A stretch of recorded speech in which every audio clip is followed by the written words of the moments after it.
Existe uma série de questões. E a gente, quando se coloca, às vezes, diante de uma dificuldade, dependendo do tamanho dela, nossa primeira atitude é: então deixa.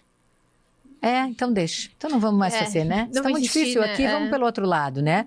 Mas eu acho que é nisso que a gente quer trabalhar, e com a Semana Municipal as ações que têm sido feitas são nesse sentido, de mostrar que sim, é um pouco difícil, mas é sensacional, porque a gente está falando sobre 1 milhão de vantagens, né? Desde que a gente fala de todas as coisas, de prevenção de doenças de mãe e bebê, a gente está falando de saúde pública, porque é lá adiante também, né? O que a gente vai sentir os reflexos da vida inteira. Não é naquele momento da amamentação só, é para toda a vida, todos os reflexos que virão. A gente está falando fora, né? Toda a questão linda do aconchego mesmo, né? E da relação.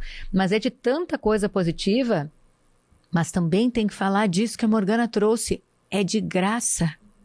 É teu, é a tua oportunidade de dar algo que tu tem, que é o melhor alimento do mundo e é de graça.